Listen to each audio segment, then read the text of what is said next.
Yeah, Mxit I think started 2003, and in 2011 I bought it with my partners, and I ran it for a year, and then I was fired. The WhatsApp wave was coming. Mxit hadn't really kept up with the smartphone experience, and then it lasted a couple more years, and then it disappeared.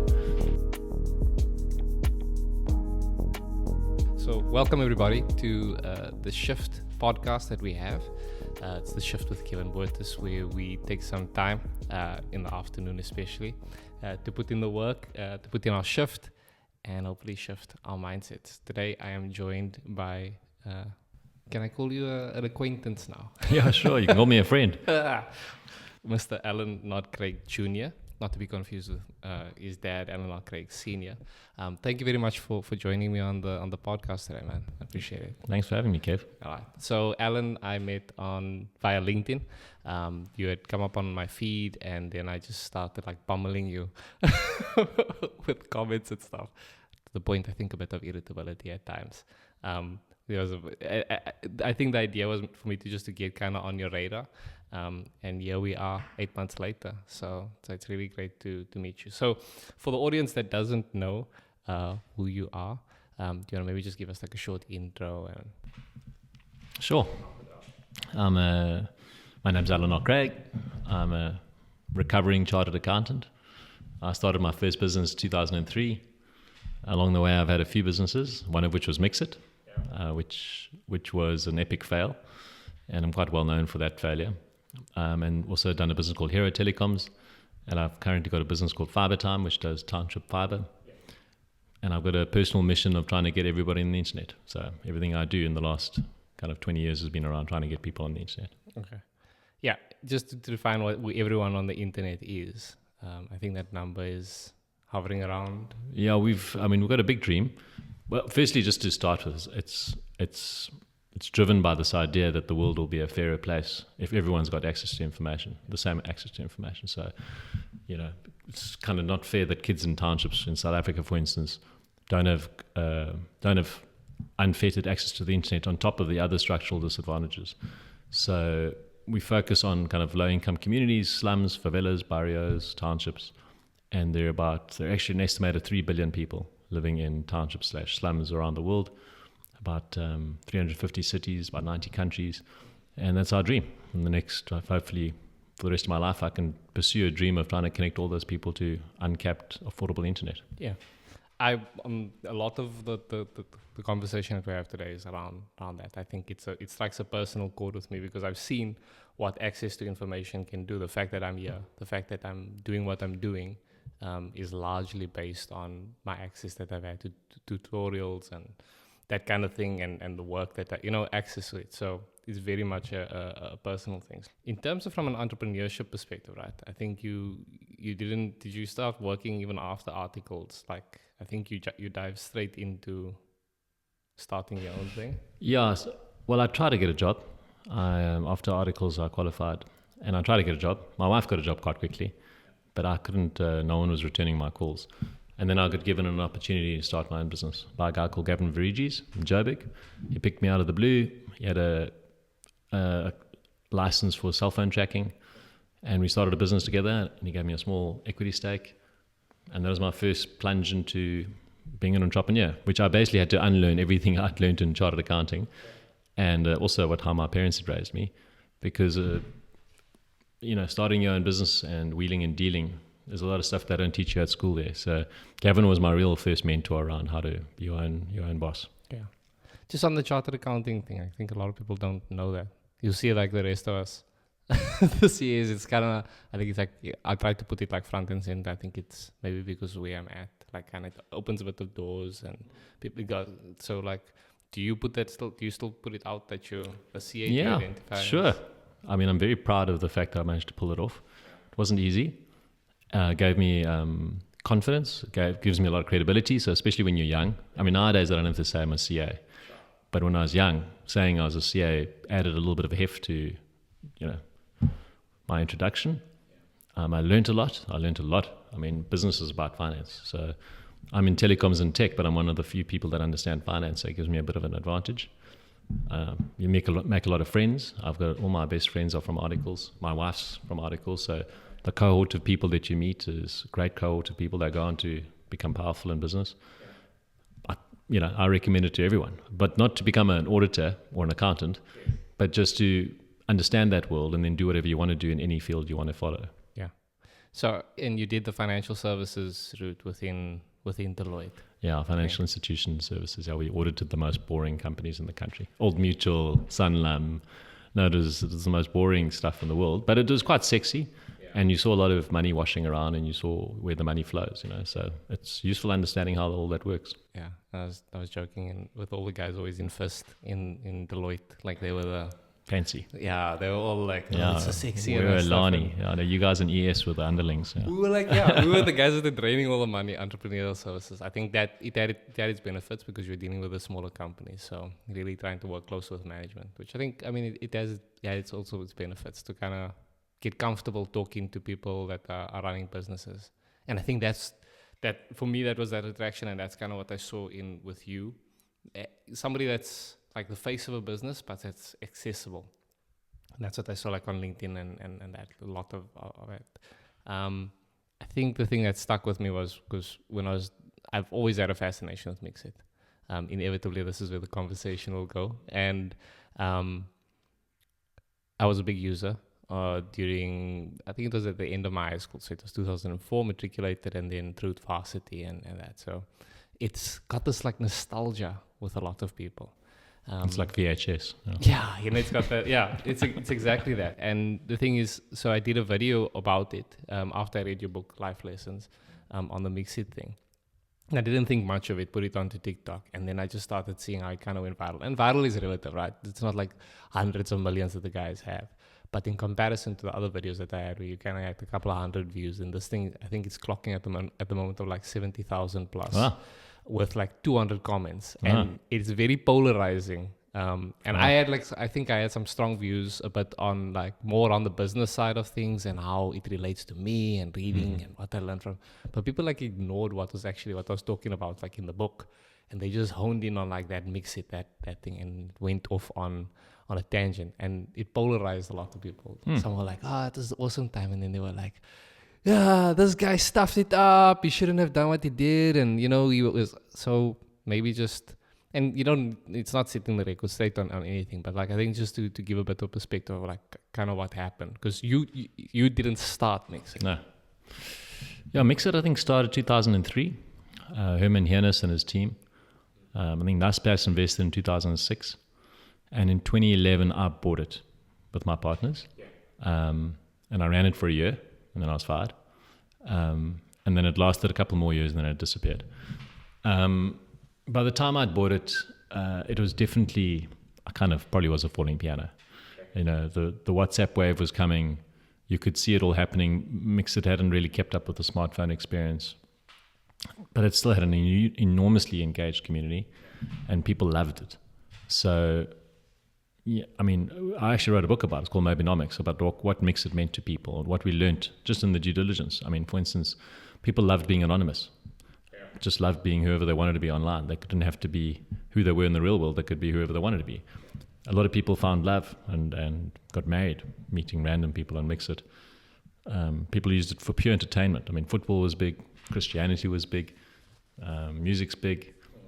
There were like games were big. People were playing a lot of games. I remember, what is the other? Education. There was this learning app within Mxit that a lot of people were using. So it was my first real insight into how the internet really changes people's lives. Like helps them circumvent the formal structures of society and government and all of that, and just let you be who you want to be and get ahead if you want to get ahead. And when we took over, we had some problems that we inherited. But the gist is I made a whole lot of cock-ups. And it started with the smartphone experience. That is the main mistake we made. We just never managed to turn that feature phone experience into a decent smartphone experience. WeChat was a bit better. The Chinese did a better job. They had something called QQ, and they turned it into WeChat. And they just abandoned QQ and created a whole new app and moved it across. We were trying to turn our existing app into something sexy. And we probably, in retrospect, should have just rewritten the whole thing and started again. But that's understandable. You got IP, goodwill attached to the Mxit brand. And it takes a lot of guts to run away from an existing machine. But you just can't turn legacy software into a modern user experience. So that was a mistake. We probably would have got that right over time, but I didn't have enough time to get that stuff right.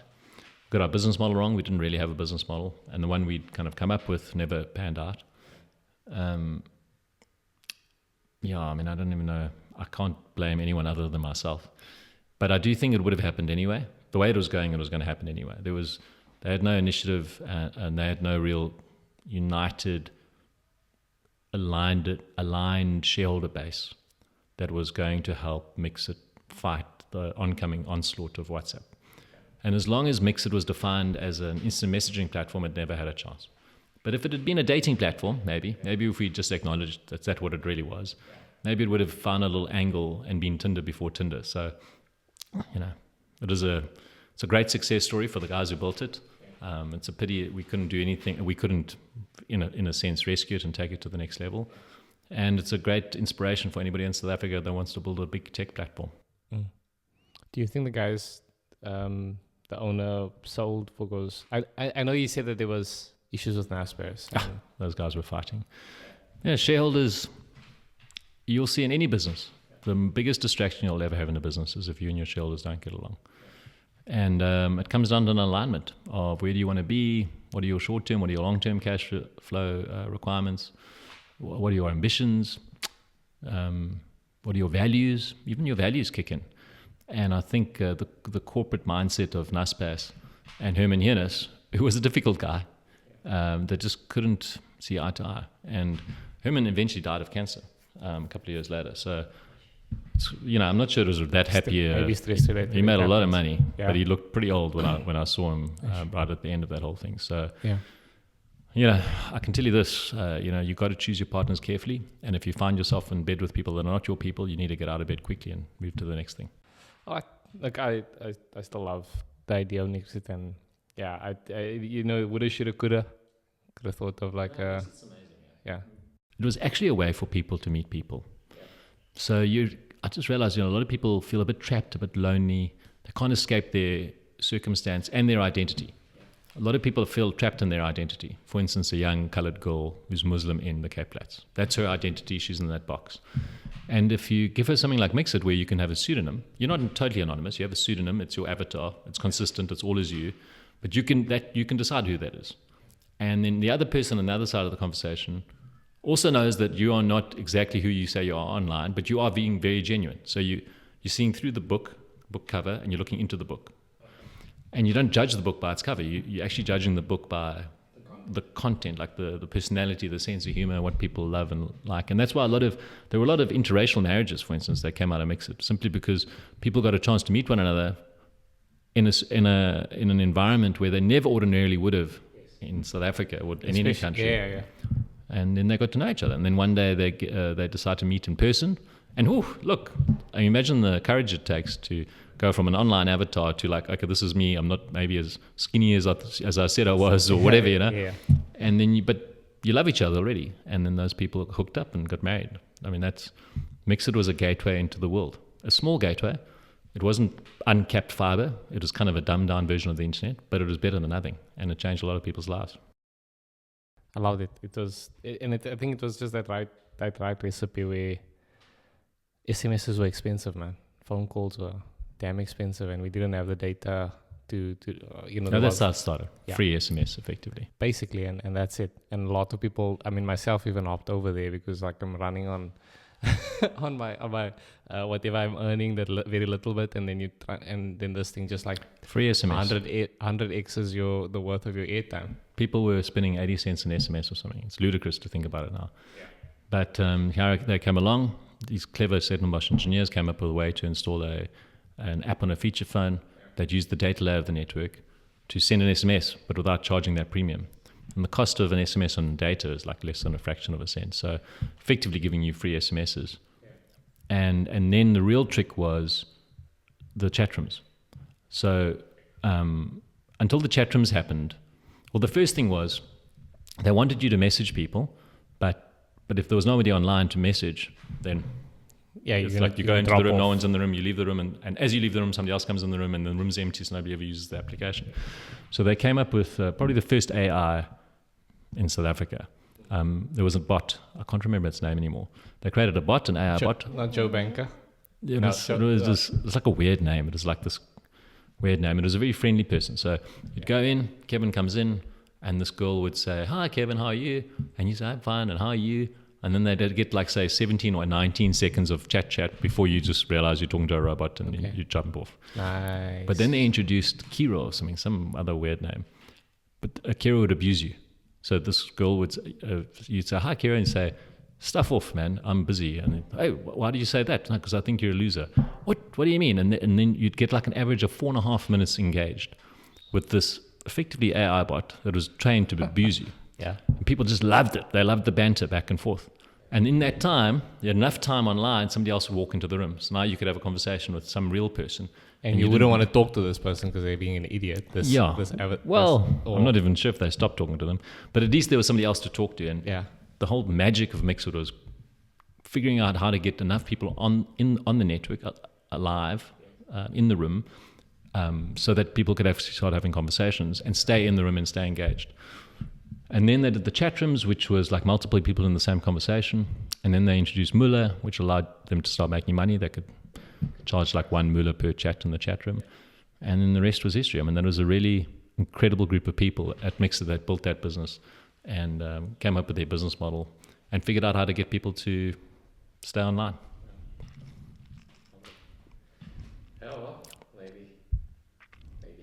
So they just switched it off eventually? Like what I think they did. You couldn't sell off anything like no. Couldn't sell it. I mean, there's a reason they were selling. I bought it in the first place. You know, they could kind of see the writing on the wall. There were some problems there. We did buy it for a lot of money, and then I kind of messed things up for a year. It's not like I went out of my way to mess things up. I was just a bit naive. Yeah. I learned a lot of lessons on the job, and I probably would have figured things out as I went along. But once I'd lost the confidence of my partners, I didn't have any rope. I think it ran for another 3 years, and then just ran into the ground and turned the key off and left the car on the side of the road. That's what happens in business, I guess. Unfortunately, but at least you took a swing at the thing. I know it may have been an expensive swing. It was one of my. Look, when I got kicked out, I lost my house. I rented my sister-in-law's car. I mean, there were quite a lot of ramifications from my family and I of losing that. But it's still I still think it was the best decision I ever made. Take a punt. I learned so many lessons. I also got humbled, which I don't think is a bad idea for anyone. So, and I managed to, I took a knock and I managed to get back on my feet, which helped me, and I applied all those lessons. And the one big thing I took out of Mxit was the internet does change people's lives in a country like South Africa. I think every country, but particularly in South Africa where it is actually systemic, the divide, like education, water, electricity, sewage, telephones. I mean, in the 90s, up until the 90s, there were no telecom landlines in townships. It was a policy. They didn't want people in townships to be able to make phone calls easily. So you'd have public payphones and everyone could stand in a queue. So lots of little things were making the country structurally unequal for opportunity. And Mxit was this thing that you could see was bridging that little divide in a small way. And I just realized that's what I want to do. I want to be part of helping to redress some of the wrongs of the past by bringing internet to everyone. But Mxit was also a digital divide, because if you were using normal internet, you were getting a much more rich and satisfying experience of the internet than Mxit. So Mxit is addressing the problem of expensive mobile data by giving people an alternative, but you actually got to give people super cheap, super fast data if you're really going to bridge the divide. I think it's a good dovetail into what you're doing at the moment with Fiber Time. So I know the story of Fiber Time to an extent. I think I've been doing a bit of research, but most people don't know. And I love what it is that you guys are doing. So give me the quick and dirty. Fiber Time started a couple of years ago, and we go into townships. We focus exclusively on townships. We put fiber into the township. We string fiber along all the streets on poles, like the old telecom poles. We put fiber from the pole into every home. So it's not, Wi-Fi from the pole. It's fiber from the pole into your home with a router in your home. A Nokia router, not some shitty Chinese router. Nokia router in your home. You get 100 megs per second, uncapped, unlimited fiber. It's a free install. You have to pay for the data. And it's R5 for 24 hours of uncapped 100 megs per second. It's 150 Rand a month. So it's much faster than the internet I have at home, and it's much cheaper, but it's still as profitable for the business. And the reason is there's just more people living in a township. And townships fiber was designed for densely populated communities. So it's just that the densely populated communities in the first world are wealthy, so people charge debit orders and it's all good. We had to come up with a pay-as-you-go model to accommodate for the fact that if you're living in a township, you have money, it's just not disposable income. So you've got to make it easy for people to make a small purchase and day by day by day. And it's been hell of a hard. It hasn't been the easiest thing I've ever done. But yeah, it's going big now. We're in Alex, we're in Bloemfontein, we're in Durban, we're in P, we're in Cape Town, we're in Stellenbosch, we're in Pretoria is coming up soon. So hopefully we've got some little business that not only is going to make some money, but it's going to make a big difference. I mean, if you get uncapped fiber, affordable uncapped fiber, into the 13 million homes that are in South African townships that currently don't have internet access because they only use mobile data, you're going to change the country. And hopefully we can be a small part of that. Yeah. So, I mean, I forgot to mention right at the start, we're actually in Stellenbosch for this. So, Kaimandi is one of the townships that's just not outside. Not that far. And when yesterday I was in the Uber, was it yesterday, day before, in the Uber, and we tested the market, so to say. And I just started chatting to the guy, and we from Kaimandi, and then he clicked. I was like, okay, fine. Have you heard of this thing, that does internet in the township? And he said, yeah, fiber time. He had broadly, more or less exactly what you said, and this is just average Joe, about like 5 Rand, and how he's not using his airtime really anymore. But how his family is almost like addicted to it. Yeah, sure. If you want to punish your kids nowadays, you take away the Wi-Fi, you make them watch TV. I mean, once kids are, everybody wants it. And I've had it for so long now. You've probably also had it for so long that you just don't realize what you've got, But when you're operating in the township, people are still afraid of the internet. They're afraid because when they're using the internet, their airtime disappears. So we've got to overcome that kind of fear. Like you've got to say, look, you're going to buy 5 Rands worth of fiber time, which we call fiber time, not airtime, because airtime is shitty and slow and wireless, and they steal your data.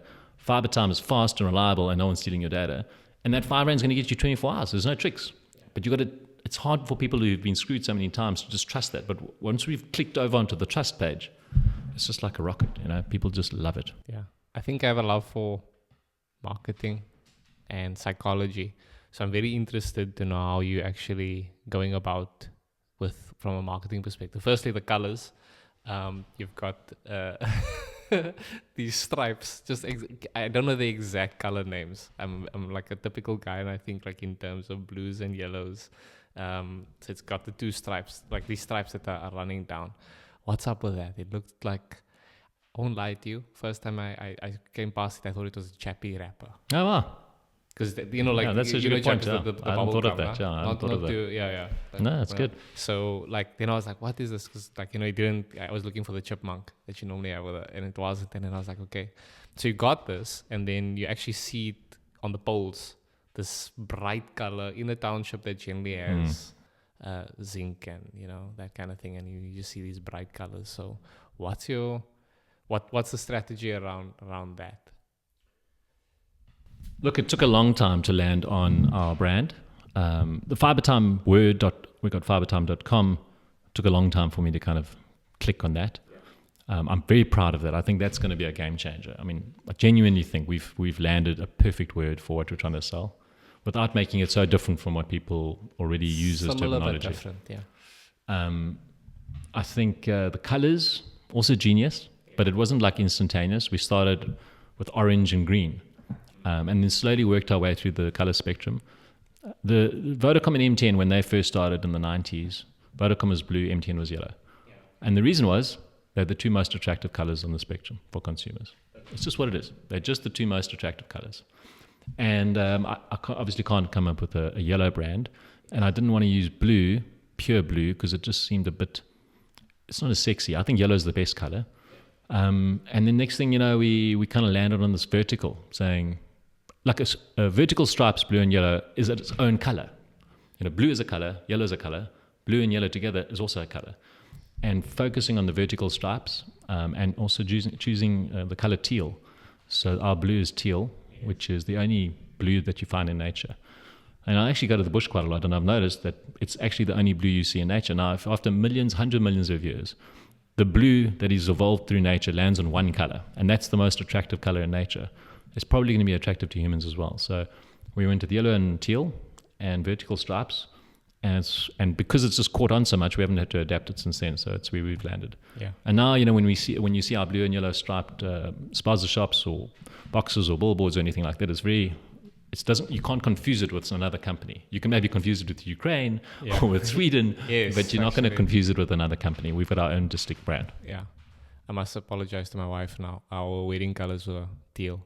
So yeah, well, you got to check that with your wife first. I should have named this before the time and be like, it's yellow and teal. There's a movement. It's called like Beyond Teal or something. There's some global movement about teal, the color. I only discovered this afterwards. We just kind of went with what was working. Okay. Just to wrap up, like on the fiber time, like it is a profitable solution at R5 even, right? You're still making similar. So that's an important question. So if we only had, say, 10,000 homes, we would never make a profit. If we have 1 million homes, we can make a lot of money. Now, that's kind of the reason no one's ever done what we're doing, because people start with their pricing at a high point, which is kind of what the pricing you would pay in a leafy suburb, and most people can't afford that in the township, and so it's considered not a viable business. So fiber for townships is simply not viable according to a lot of people. We took the other side. We said, look, if you make it affordable at a really low price and then assume that almost everyone's going to use it, then that economy of scale will result in profit. So that's very hard to fund, because you need to get banks and private investors, etc., to just trust the fact they're going to pour money into infrastructure and you're going to get enough customers down the road to make money out of it. So I think we have proven that. And I think it can get even cheaper, to be honest. And that is our goal. Our goal is to actually drop the price. I mean, as those economies of scale get bigger and bigger and bigger, you can either make more profit at the bottom line, or you can pass your extra profit back to the customer, keep the same profit margin, and create an even bigger moat. It makes it harder for people to kind of compete with you. But probably the easiest thing to do is just give people faster internet. I mean, for R5 a day, 10 years from now, you should be getting a gig per second. 5 years from now, you should be getting a gig per second. It shouldn't stay at 100 megs per second forever. You shouldn't be paying more for data every year. You definitely shouldn't. And you definitely should be getting more speed every year. All right. Yeah. So look, like I said again, like I love what it is that you're doing. And I mean, you're rolling it out in Alex, as you mentioned, which is a bit closer to home for me in Joburg. Alex. If you can make it in Alex, you can make it anywhere. Anyway, right? There's that. I love that saying. So I'm just gonna hop over to a question that I've gotten from the audience, from Abdullah Ibrahim. He says, I should be asking you, why is EQ, emotional quotient, important in goal setting and decision making? And I think I would add to it, like, where does that rank with you as well? So EQ, I think, look, some of the cleverest people I know, the engineers that work with us and stuff, have very low EQ. And that's why you got to keep them in a dark room, away from people. And they want to be there, they don't want to be bothered. But that's why they also can't go on to become managers or leaders of an organization. They also can't become salespeople. And I think, in the end, the most valuable skill in life and in business is to sell. If you can make rain, if you can bring money in, whether you're raising capital or you're bringing in revenue or you're convincing people to join you or whatever, that's something that's extremely useful, and EQ is very important for that. I would say my EQ is not very high. I've had to learn a lot of my EQ. My wife has been basically for 21 years made it her special mission to teach me a little bit less direct and more diplomatic. In a loving and emotional way. Yes, in a very supportive way. EQ. No, it's a superpower to keep me humble. Yeah. And then because it doesn't come naturally to me, I've read a lot of books on the subject. I mean, one of the things all of our universities and schools should be teaching is this stuff: psychology, persuasion skills, heuristic biases. And because I've had to study it, I've kind of become a bit more conscious of the things you shouldn't do and you should do, and how to say things in a way that don't like rub people up the wrong way, and keep your options open, Sure. But then you have to weigh that up against not being too diplomatic. You're not going to get anywhere in life if you don't call it as it is. Also, people don't trust you if they feel like you're mealy-mouthed. So, guy like Elon Musk, I mean, a lot of people support that guy because he seems to be calling it the way it is, I mean, that's not what I want to do with life. And he's got a different mission and purpose to me.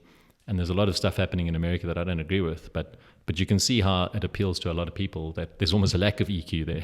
Yeah, no, definitely so. And I think maybe because of they need a change, or people are looking for a change in the narrative over there. As you're mentioning now with Elon Musk, I think it's again a good pivot for me because so in your book Life Lessons: How to Fail and Win, this will just be a short plug for you over here. Thank you. It's a really good book. Buy the book, great book. Yeah, I've read it twice. I read it once, and I listened to a very famous person reading it for an audiobook that's coming out soon, hopefully. Get well. One of the things that I liked about this book, and I think it's really going to help the audience, was I think where you got quite a bit of pickup from in the public image was an article, or I think it was an internal email that you had written. Setting the scene is 2008. Load shedding is kicking in. Things are starting to look darker, literally and and figuratively. And you write this email called "Don't Panic." Do you want to maybe just give us a short thing of what it entailed? Yeah, look, maybe I should have started this by saying that I'm like a child of privilege. Okay, I'm a white guy born in South Africa in 1977. It was apartheid. My dad became the CEO of Vodacom. I mean, I had so many lucky breaks, so many like tailwinds, and I'm not pretending any of that stuff wasn't there. And when I wrote this, it was actually not saying, hey, look at me, I've done all these great things. I actually just got extremely lucky in the lottery of life right at the beginning. And it's about what you do with the luck. It's what you do with the luck you've had in your life that's important. So if you're born beautiful, or you're born with fast legs and you can run fast, or you can swim, whatever, that's just a bit of a lucky draw. But what you do with that God-given gift, and in my case, that was my God-given gift, and I've tried to do the most with it. And one of the God-given gifts I was given was the same name as my dad. Yeah. Which when I was a kid was an unpleasant thing, because it's Alan Knott-Craig. If you're not Alan, if you're not Craig, who are you? This ends abuse. Yes. But later on in business, it opened a lot of doors for me. Yeah. In 2008, I wrote an email to my staff when I was at iBurst. It was just after the load shedding had started for the first time. There were a lot of really scared people it seemed to me that there were a lot of really scared people. And I wrote an email saying, guys, don't panic. This is not the first time South Africa's gone through a bad patch. Gave some examples, and then basically said, let's just buy some Rick coffee for a while and wait for this to blow over. And it went viral, totally viral, email around the world. And a lot of media organizations jumped onto it. And that was the first time me and my personal name became someone. Up until then, I was just Alan Knott-Craig, the son of Alan Knott-Craig. And then after that, I was that. I mean, a lot of people still think my old man actually wrote that email. A lot of the stuff I write, they still think he writes that email. Something I wrote in December actually went viral again. And I saw one of the viral messages had been kind of copied and pasted saying, the former CEO of Cell C, which wasn't me. But what it did is it attracts, when you put stuff like that out there, including this book, when you put your genuine thoughts out there, sometimes people laugh at you. Sometimes people make fun of you. Some people diss you. But some people like it. And you've got to ignore all the first three categories, and you've got to think, you're just trying to find the people that resonate with you. It can be a bit scary because maybe nobody resonates with you. Maybe you're the only dude. But it hasn't happened to me yet that I'm the only person. And then you find people like yourself who pester me on the internet until you meet them, and then you realize this is a good guy. And we come from very different backgrounds, but we have the same worldview in a way. And there's ways you can help me, and there's ways I can help you. And you can kind of find your people. And somebody once said, it's a lot easier swimming to the other side if you're swimming with a lot of people. So that's my kind of way over time. My learning is put yourself out there in as authentic a way as possible without trying to look too arrogant. And you're going to find the people that are going to help you achieve what you're trying to achieve. How applicable do you think, or would you write something similar in the current circumstances? Because at the time that we're recording this, South Africa is getting a lot of heat from the US. Trump's been signing some stuff in. I wonder, do you think people are a bit stressed about all that? I think if we take it to the lower levels, and maybe you don't even know this, right? So my wife, she's a qualified nurse, she's a lecturer, but she's very involved on the healthcare front, and the USAID, the PEPFAR. I used to audit it also back in the day. The funding that comes for that helps a lot. Most of the AIDS, HIV programs that we have in the communities come from PEPFAR. from PEPFAR and from USAID, right? So from the ground, what's happening is that my wife is saying like the clinics are massively already understaffed. Oh, wow. So at least with this USAID, the people are funded and they do specifically the testing, the meds, all of that's happening. So if you're on top and you like, then it's like, screw Trump, whatever. He's talking crap, right? But when that funding gets cut at the bottom, and as much as Cyril is like, it's only 17% that they're getting, like it's the people that are really, really in need. And it's happening now where just to emphasize a bit on it, that the staff and at the clinics are actually like, they're going on strike because they're saying we can't even manage what we have. And now all of those AIDS patients that they're having, that they're coming to get their meds, their testing and everything, now we need to deal with them. So that's like a very real, very, very real thing for a massive part of our population. So look, AGOA will be the same thing on steroids. If AGOA were to be cancelled, there are a lot of farm workers in South Africa. Forget about the farmers. Yeah.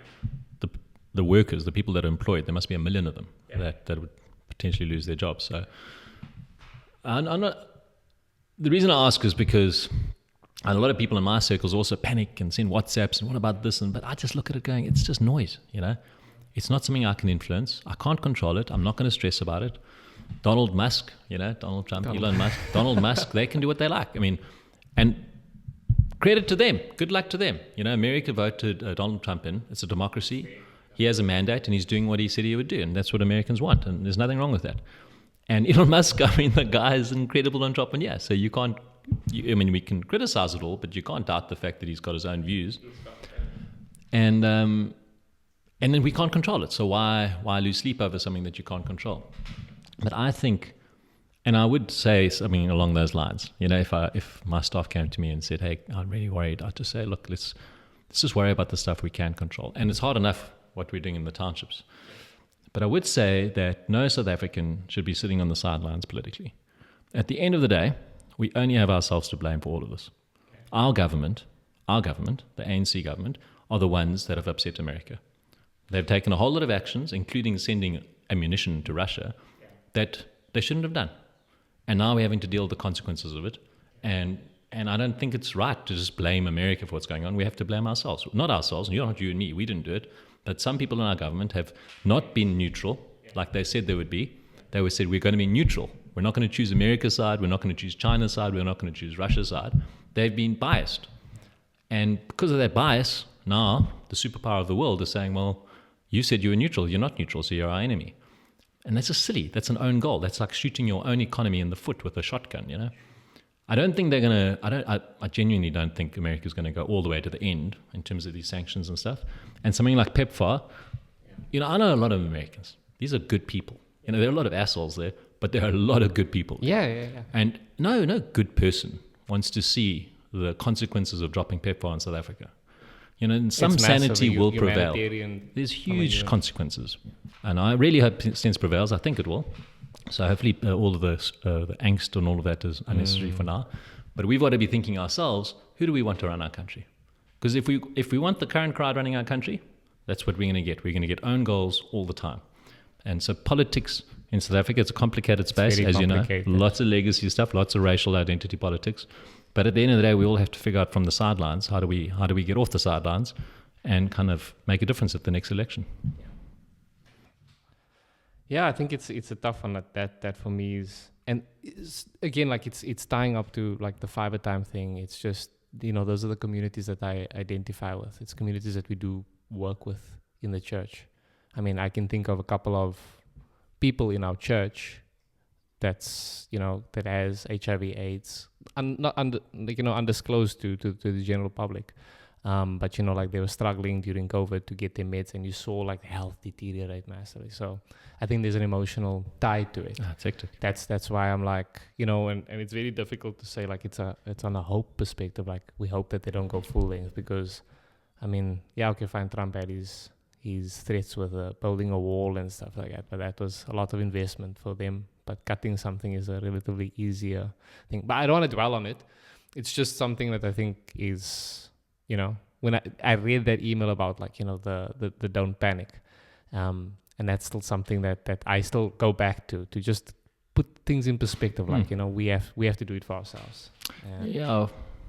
It's just some things we don't have to make very hard for ourselves. And our government does make it very hard for us to do certain things.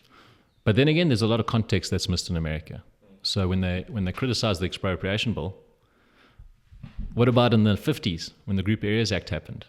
And coloured and Indian and black families who were living in their houses in the District 6, for instance, or in Simonstown, bulldozer rocks up one day and says, if you put everything in the truck and we're taking you to the Cape Flats. No compensation. I mean, that was much worse than anything that's currently being legislated by the government.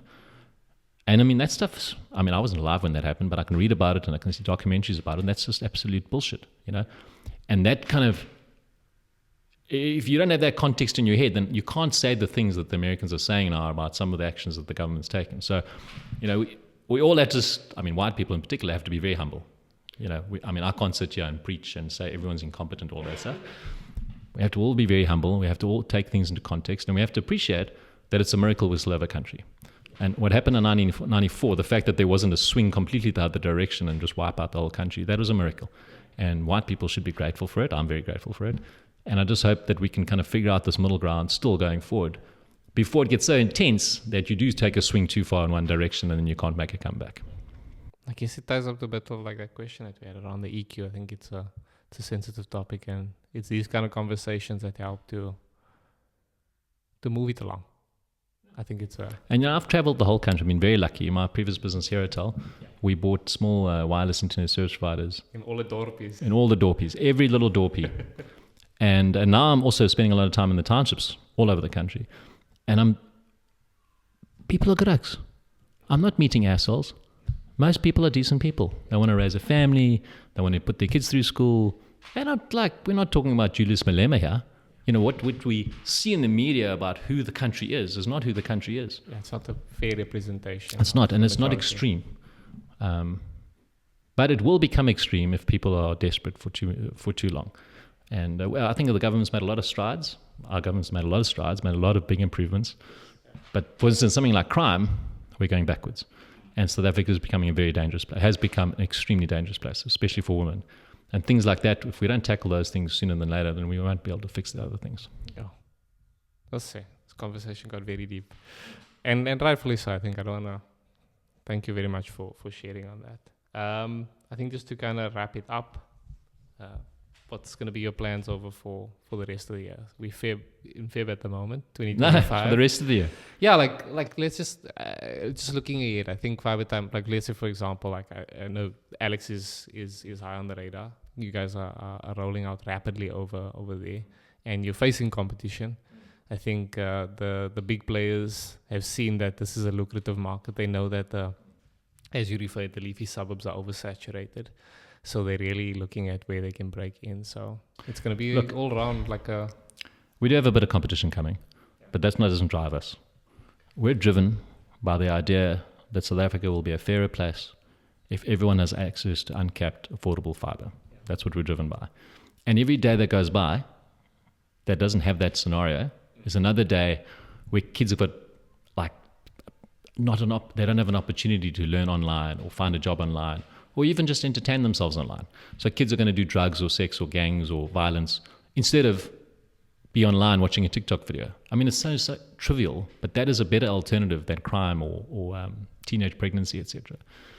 Education's a massive thing. We all know that a lot of our schools are not great schools. You're not learning a lot of stuff in that school.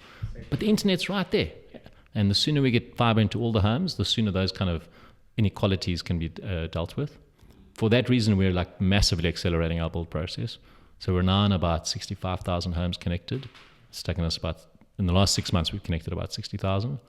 But we're going to try to connect 1.8 million homes in the next 2.5 years, 3 years. And we're going to push for 8 million homes by 2032. So it almost feels too long. You've got to wait another 7 years to get to 55% market penetration. But we're just trying to push as fast as we can for this actual underlying reason, which is it's going to make our country a better place for everyone if they're all on the fiber. What's your constraint at the moment? It's financial, in terms of just getting the investment? I think we actually have enough money, funny enough. I do find capital finds you when you've got a good business, and we've got a good business. I don't want to sound arrogant about that. I'm just saying, I do think, and it requires a lot of capital. Our 3-year plan requires 9 billion rand.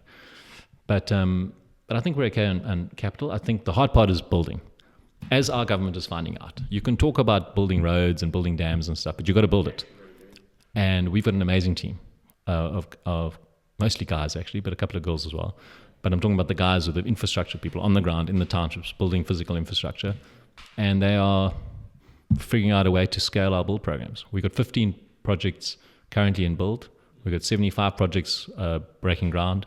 And by, in a couple of years' time, we'll be like 300 or 400 in parallel, all going at the same time. So if you can get all of that stuff executed right, then there's a small chance that we manage to achieve our goals.